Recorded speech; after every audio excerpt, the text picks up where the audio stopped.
3 this morning. Welcome back, everyone. So here's the latest on Hurricane Beryl right now. If you're just waking up, more than 120 counties in Texas are under a disaster declaration.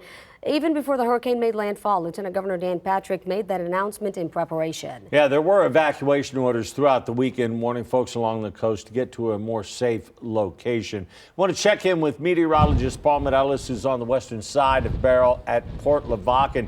Paul, we got lucky in that it really kind of just skirted its way up the coast. Yeah, we could have definitely used the rain in San Antonio, but this kind of rain you may not want because it's coming down in buckets over towards Houston. All kinds of flood warnings over there, lots of flooding issues, and a big storm surge from Matagorda Bay and eastward from there. Here in Lavaca Bay, the water's actually receded a little bit. Now, I've got to apologize. I wish we had a better shot for you. This is actually, we're kind of at a vantage point, like on a first floor kind of balcony kind of thing. But if the lights were on, you could really see what's going on. Unfortunately, we've lost power here in Port Lavaca. I guess the power lines just couldn't take it anymore. I don't see any power. It looks like way off in the distance there is some power there, but definitely off here. So I can just tell you what's happening.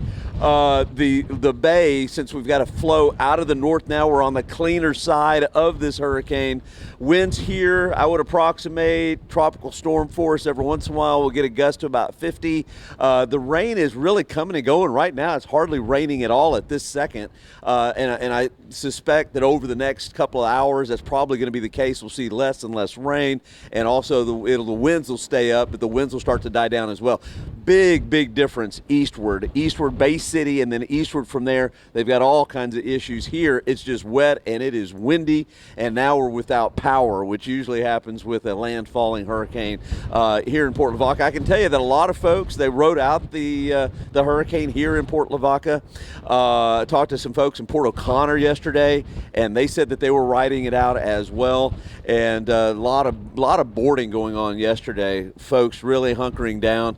And again, the system eastward, that's where most of that rainfall is, out there over there towards the east.